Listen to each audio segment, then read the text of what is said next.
Assalamualaikum warahmatullahi wabarakatuh. Waalaikumsalam warahmatullahi wabarakatuh. Bismillahirrahmanirrahim. Alhamdulillahi rabbil alamin. Wassalatu wassalamu ala ashrafil anbiya'i wal mursalin, Sayyidina wa maulana Muhammadin wa ala alihi wa ashabihil mujahidin at-tahirin, amma ba'du. Saudara-saudara, kita maklum bahwa solat merupakan sarana yang paling efektif untuk mendekatkan manusia kepada Allah. Makin dekat manusia dengan Allah, makin tidak senang iblis dan setan. Karena itu segala macam cara mereka berusaha mengaduk-ngaduk solat kita. Dan sesungguhnya, jikalau kita mengerjakan solat, itu kan targetnya cuma dua. Pertama, agar solat kita itu sah. Yang kedua, agar solat kita itu qabul, yakni diterima oleh Allah. Kalau soal sah dan tidak, ukurannya gampang. Saya kalau ditanya orang, Pak, solat saya sah atau tidak? Saya bisa jawab. Saudara, solatnya syarat rukunnya cukup apa tidak? Cukup, sah. Itu kalau perkara sah. Tapi kalau sudah perkara qabul, Pak, solat saya diterima atau tidak oleh Allah? Ini saya tidak bisa jawab. Kenapa? Soal qabul mencakup masalah batin. Cuma ukuran logikanya, kalau syarat rukun cukup, insya Allah qabul. Saudara-saudara kaum muslimin rahimakumullah. Oleh karenanya, pada saat kita sholat, iblis, setan datang dari segala macam penjuru supaya kita kehilangan rasa khusyuk. Apalagi kalau kita jadi imam yang gerak kita, bacaan kita dilihat, didengar, disaksikan oleh orang banyak. Digodanya gerakan kita, dibolak-baliknya hati kita, supaya di dalam sholat itu banyak yang kita ingat, hal-hal yang tidak ada hubungannya dengan sholat. Kadang-kadang belum sholat kita ribut nyari pulpen, nggak ketemu, begitu takbir ingat pulpen di atas lemari. Mulai goncang lagi niat kita sholat. Kadang-kadang kalau hati tidak bisa dipermainkan, iblis berbisik lagi. Gerakan kita dalam sholat tidak mencerminkan kekhusyuan.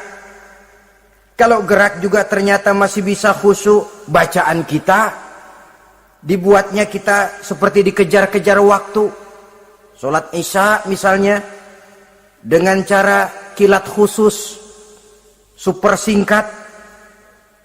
Saya katakan tadi, apalagi kalau kita jadi imam, iblis mudah mendatangkan penyakit riya. Karena mengimami orang banyak, lalu supaya dikira alim, dibuatlah sholatnya itu mantep-mantep. Surahnya dicari yang panjang-panjang, paling pendek sabihis sama wadduha.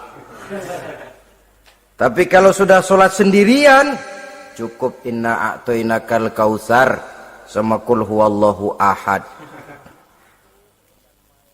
Kayaknya khusyuk bukan main. Kalau imam, bahasanya dipaseh-pasehin kayak orang 16 tahun di Mekah. Usolli fardhol maghribi salasa raka'atin. Saudara-saudara kaum muslimin yang berbahagia, oleh karena solat merupakan sarana yang paling efektif untuk mendekatkan diri dengan Allah, maka orang yang khusyuk di dalam solatnya merupakan musuh utama daripada iblis. Sekarang bagaimana bisa khusyuk caranya? Kalau khusyuk 100%, rasa-rasanya sulit. Untuk sampai ke arah sana orang memerlukan tahapan. Kepada Imam Ali karramallahu wajhah, baginda Nabi pernah memberikan satu tes. Ali, saya ya Rasul, kalau kau bisa sholat 2 rakaat saja dengan khusyuk, aku kasih hadiah sorban. Baik ya Rasul. Sembahyang Imam Ali. 2 rakaat. Selesai sholat, assalamualaikum, wassalamualaikum. Rasul bertanya, yang mana sorbannya li? Tanpa nengok, Imam Ali menjawab, yang hijau ya Rasul. Setelah menjawab yang hijau, Rasul berkata, kamu tidak khusyuk li. Kenapa? Soalnya tadi waktu sembahyang mikirin, nanti kalau ditawarin sorban pilih yang hijau aja ah. Sehingga begitu ditanya, refleks menjawab, yang mana li? Yang hijau saja ya Rasul. Oleh karena itu, menurut Al-Imam Nawawi, pada tingkatan yang paling sederhana, sudah sampai ke tingkat khusyuk, asal pada waktu takbiratul ihram ingat kepada Allah. Tapi jangan lupa, itu tangga pertama. Jangan ada fatwa begini lalu aman. Yang penting kan takbirnya ingat Tuhan, belasononya mau kemana kek. Bukan itu. Itu pada tingkatan pertama sudah sah dipandang khusyuk solatnya orang awam, asal pada waktu takbiratul ihram dia ingat kepada Allah. Tetapi harus terus berusaha agar sepanjang solat dia ingat kepada Allah. Caranya bagaimana? Pertama, menanamkan diri bahwa pada saat kita sedang mengerjakan solat, yang lain tidak ada kecuali Allah. Yang kedua, berusaha memahami apa yang kita baca. Sehingga pada saat kita sujud, subhana rabbiyal a'la wa bihamdi, terbayang kemahasucian Allah, kemahatinggian Allah. Sehingga hati tidak mengembara, mulut berucap, hati mengikuti apa yang diucapkan. Yang kadang-kadang membuat hati kita jalan-jalan, badan di masjid, badan takbir, badan ruku, tapi hati di pasar, hati di kantor, hati di pabrik. Karena yang kita ucapkan tidak berakar di hati. Yang kita baca kita nggak tahu artinya. Sangat boleh jadi hati lalu mengembara kemana-mana. Jadi untuk menopang kekhusyuan ini, cara yang paling efektif, pertama, tidak ada yang lain pada waktu kita sholat kecuali Allah. Yang kedua, berusaha memahami apa yang kita baca. Dikala kita sujud dikala kita duduk di antara dua sujud, Rabbighfirli, ya Allah ampuni dosa saya, warhamni, kasihani saya, dan selanjutnya. Mulut membaca, hati mengikuti. Dengan mengikuti, hati tidak terlalu mengembara, ada tempat dia kembali. Saudara-saudara kaum muslimin rahimakumullah. Itu yang kelima. Yang keenam, yang menjadi musuh iblis, mukminun nasih, orang mukmin yang suka memberikan nasihat, orang mukmin yang suka memberikan petunjuk, termasuk juru-juru dakwah, para muballigh itu merupakan musuh utama iblis. Kenapa? Tiap hari iblis kampanye, tiap hari iblis mengajak dengan segala macam cara yang kalau perlu dia berikan kamuflase, dia berikan fata morgana. Kalau perlu, yang haram dia bungkus dengan merek halal. Kalau perlu, kejahatan dia bungkus dengan baju kebajikan. Istilahnya racun diberi merek madu. Dan itu wajar. Cuma kita tentu harus punya filter, daya saring positif agar tidak salah pilih. Karena iblis ini pintar betul. Kalau kita khusyuk dalam sholat, dia tanamkan kepada kita misalnya seperti tadi itu.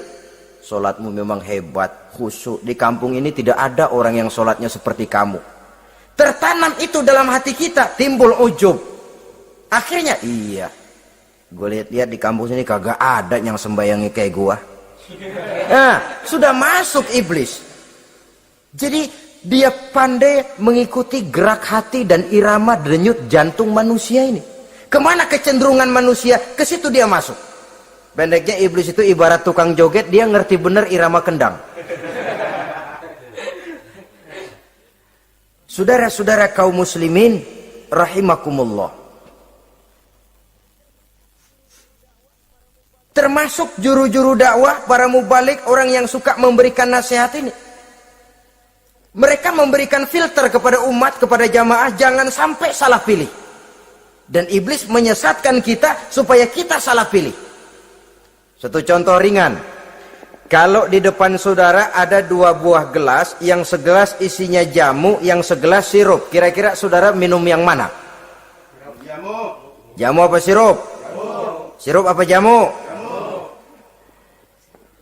Orang yang pikirannya panjang, dia pasti minum jamu.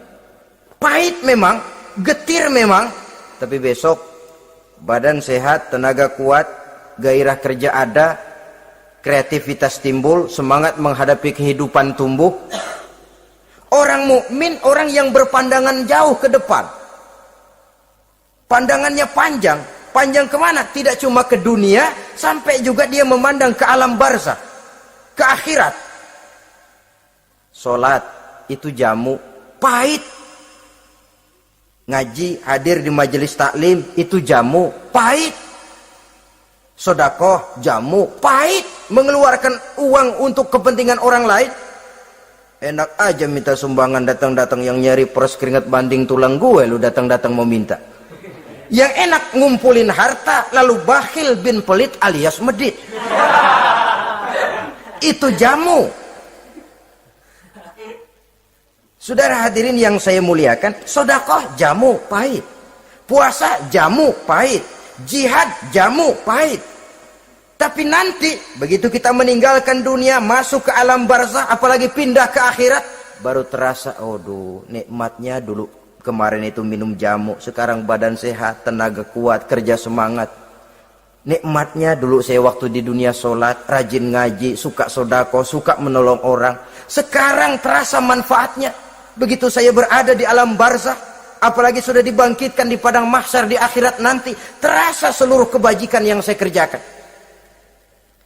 Nah, orang yang berpikir jangka pendek, cuma ngelihat yang ada di depan hidungnya saja. Ngapain minum jamu getir, sirup nih, manis. Dia minum, dia ambil sirup, minum, manis memang pada waktu minum, tapi besok bibir jontor.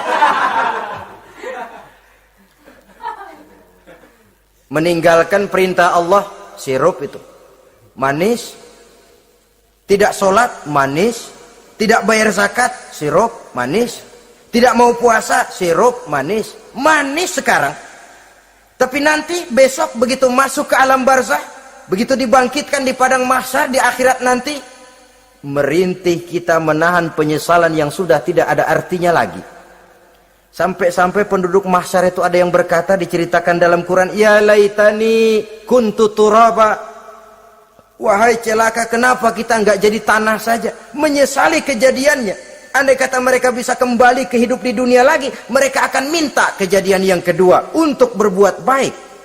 Tapi tentu sudah penyesalan yang tidak ada gunanya lagi. Maka saudara-saudara, emang cuman jalan duluan kecebur di sumur yang nyesel duluan. Ada orang jalan, yang paling depan kecebur di sumur, itu tuh, gue nyesel duluan katanya. Nyesel duluan, yang lain mesti nyeselnya belakangan. Saudara hadirin yang saya muliakan, nah, orang yang suka memberikan nasihat kepada orang lain dimusuhi iblis. Kenapa? Tentu nasihat yang membawa kebaikan. Iblis nggak senang betul itu.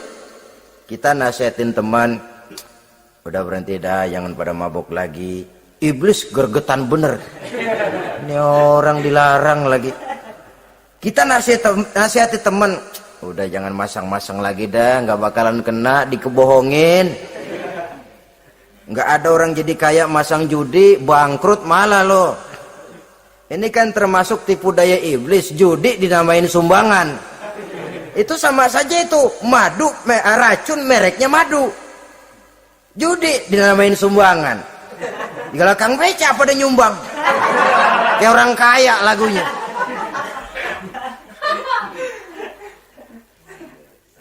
Saudara-saudara kaum muslimin rahimakumullah, adalah kewajiban kita memang untuk tawasau bil haq, saling nasihat menasihati. Setiap kita juru dakwah, setiap kita wajib menyampaikan apa yang sudah kita tahu kepada orang yang belum atau kurang tahu. Saudara yang bisa bismillah wajib mendakwahkan bismillah itu kepada orang yang belum tahu bismillah. Saudara bisa Fatihah harus menyampaikan itu kepada orang yang belum bisa Fatihah. persetan dengan orang lain. Apalagi yang cuma kerjanya ngeritik saja, lu baru bisa Fatihah doang udah ngajar. Biar aja yang diajarin gak bisa Fatihah kok. Apa masalahnya pemerataan di bidang keilmuan? Sebab memang biasa penonton itu selalu lebih pandai menilai, kayaknya lebih pintar dari yang main. Sama saja orang nonton bola ngomel melulu, padahal dia sendiri belum tentu bisa main. Dengerin orang pidato pun begitu, monten bisa. Wah, kalau dia yang pidato 1 jam kayak semenit. Tapi kalau si Ano tuh kita udah pegel belum juga mau berhenti. Monten bisa, coba dia suruh pidato udah 1/4 jam masih ama ba'du. Apa mau dibilang ama ba'du?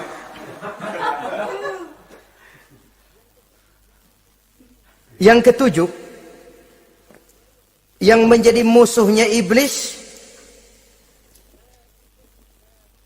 taibun sabitun ala taubatihi, orang yang bertaubat dan tetap di atas taubatnya. Secara jujur, tidak ada manusia yang tidak punya salah. Dan orang yang baik memang bukan orang yang tidak punya salah.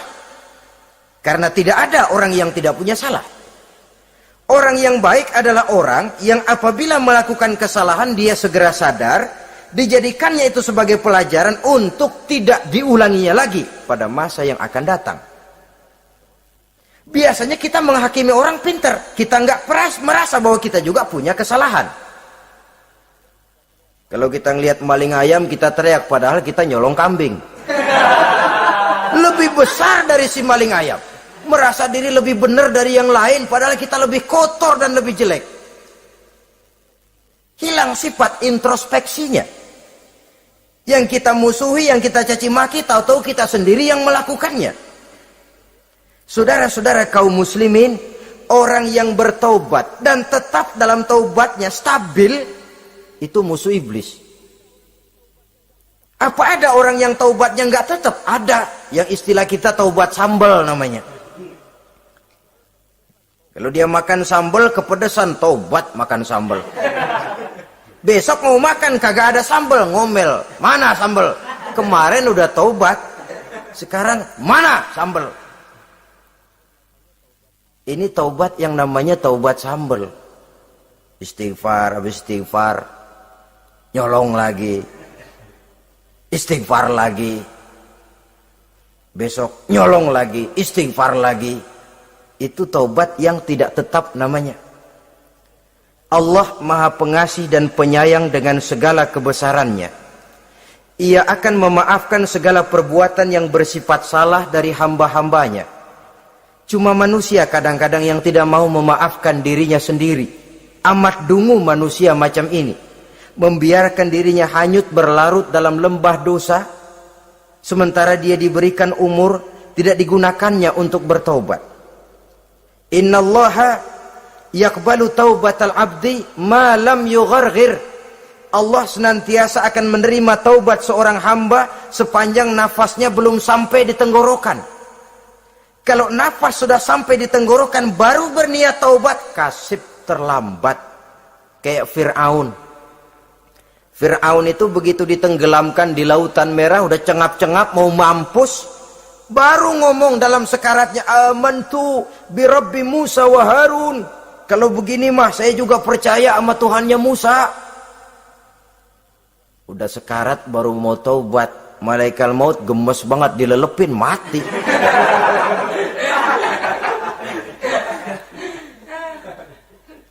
Nah, kepada adik-adik remaja, biasanya kalau sudah bicara taubat, pikiran kita, taubat mah urusan 70 tahun ke atas. Kita masih lama ini. Sebenarnya tidak. Masalah taubat adalah masalah salah dan dosa. Masalah salah dan dosa adalah masalah manusia. Sejak dia akil balik sampai ajal datang merenggut nyawa. Hidup ini tidak selalu berjalan mulus. Hidup ini tidak selalu berjalan di atas kertas putih. Kadang kita tersilap, kadang kita tersalah. Kadang situasi dan kondisi menyebabkan kita berbuat lain dari yang seharusnya. Itu kehidupan. Silih berganti. Oleh karenanya pesan Nabi, wa atbi'i sayyi'atal hasanah, perbuatan salah ikuti dengan kebajikan, dosa iringi dengan taubat. Jangan nunggu, saya untuk taubat takut nanti bikin lagi. Nah, ini namanya punya harapan mau bikin lagi. Nanti aja dah kalau tua-tuaan. Saudara, kalau dosa itu ditumpuk, itu sama saja kotoran yang menodai hati. Kalau kotoran gak rajin kita bersihin, dia akan berkarat. Dan kalau sudah berkarat, sudah sulit untuk dibersihkan. Itu makna ungkapan Imamul Ghazali, hati manusia sebening kaca. Lapisan dosa yang dia kerjakan adalah debu yang menutupi jernihnya kaca. Orang yang bersih dari dosa, dekat dengan Allah, hatinya jernih seperti kaca. Dari hati yang jernih, radarnya kontak kepada Allah. Sinyalnya nyambung channelnya itu. Getarannya hebat. Wajar kalau lalu dia bisa tahu apa yang besok akan terjadi. Diberitahu oleh Allah. Yang namanya ilmu laduni itu. Ilmu yang ditransfer langsung oleh Allah. Karena kebersihan hatinya. Mana ada orang gak belajar bisa pinter. Iya, kalau hatinya butek emang gak ada. Tapi kalau Allah mau berberangkat dari hati yang bersih, yang kontaknya nyambung kepada Allah, hati itu seperti kaca, kata Imam Ghazali. Dosa yang kita lakukan adalah debu. Kalau debu sedikit datang kita lap, datang lagi kita bersihin, datang lagi kita bersihin, insya Allah nggak sampai jadi noda di atas kaca itu. Tapi kalau nunggu debu itu sampai bertumpuk, besok aja ngelapnya dah, besok aja ngebersihinnya, bertumpuk dia, sulit membersihkannya. Walaupun kena, nodanya tentu tertinggal di atas kaca itu. Karena itu, dalam kehidupan remaja misalnya, pemuda misalnya, kita tidak bisa menolak mode, tidak bisa menolak musim. Modenya disco, modenya breakdance, modenya joget, modenya jaipongan. Mode pada waktunya habis, ya habis. Tapi bagaimanapun dia akan punya dampak, memberikan bekas dalam membentuk kepribadian. Dan ini efek yang tidak kita inginkan. Efeknya, bukan modenya itu. Jadi oleh karenanya, saudara-saudara, masalah taubat bukan masalah 70 tahun ke atas, tapi masalah manusia sejak dia akil balik sampai ajal datang merenggut nyawa. Sepanjang nafas belum sampai di kerongkongan, Allah akan menerima taubat seorang hamba. Bahkan dalam hadis qudsi Allah menyatakan, "Lau amiltumul khotoya hatta mala'atis sama' thumma nadimtum fataballahu alaikum." Kalaupun kamu berbuat dosa sampai penuh langit dengan dosamu, kemudian kamu bertaubat dan menyesal, Allah pasti akan menerima taubatmu. Jadi orang yang taubat dengan sebenarnya dan tetap dalam taubatnya, itu musuh iblis. Tapi orang yang taubatnya angin-anginan, iblis demen banget. Hari sembahyang, besok mabok, besoknya lagi nyolong, besoknya lagi zina, besok taubat lagi. Kata iblis, surak, iya lu gocet dah Tuhan.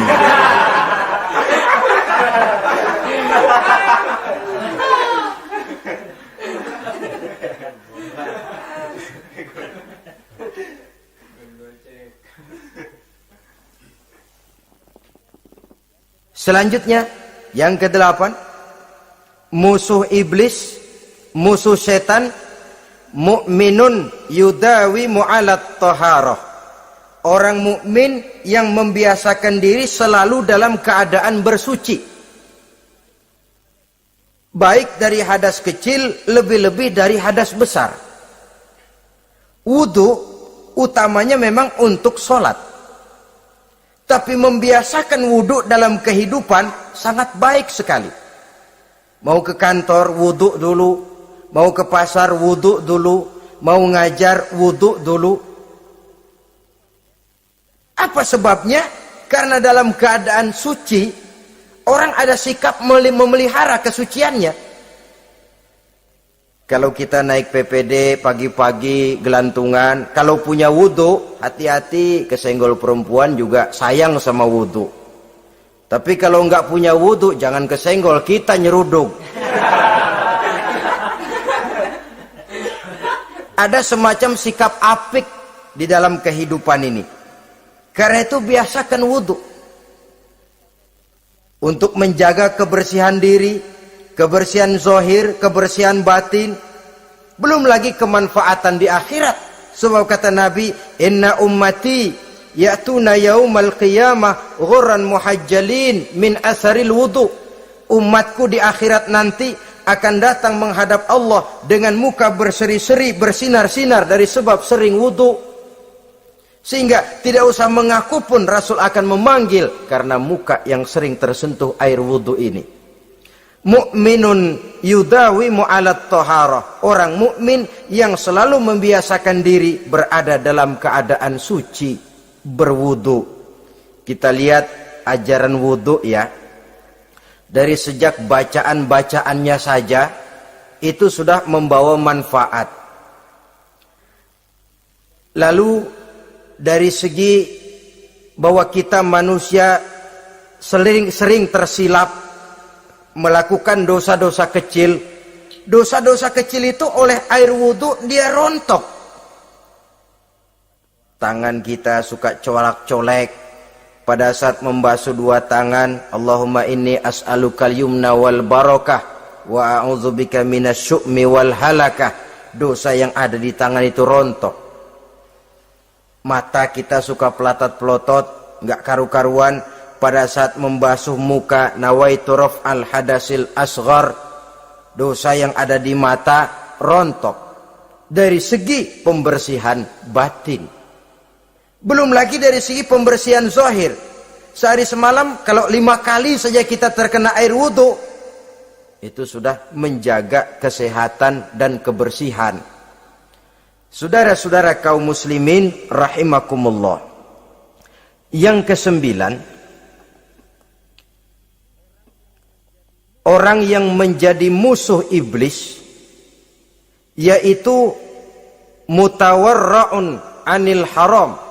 Orang yang memelihara diri dari yang diharamkan oleh Allah. Terpelihara dirinya, terpelihara yang dimakannya, yang diminumnya dari jenis-jenis yang haram, baik sedikit maupun banyak. Jangan cuma teriak haram waktu sedikit, tapi giliran banyak halal.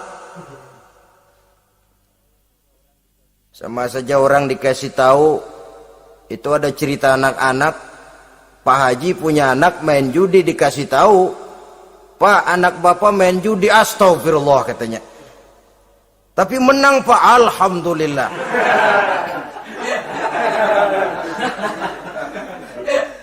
Ini kan sama saja, giliran sedikit dibilang haram karena dia nggak dapat jatah, begitu dapat banyak dan dia kecipratan jadi halal. Yang sedikit haram, banyaknya pun juga haram. Yang banyaknya haram, sedikitnya juga haram. Ada orang bilang minuman keras kalau nggak mabok kan nggak haram. Yang memabukkan banyaknya, sedikitnya tetap saja haram. Ma askaro kasiruhu faqaliluhu haramun. Apa yang banyak menyebabkan jadi mabuk, sedikitnya pun juga haram.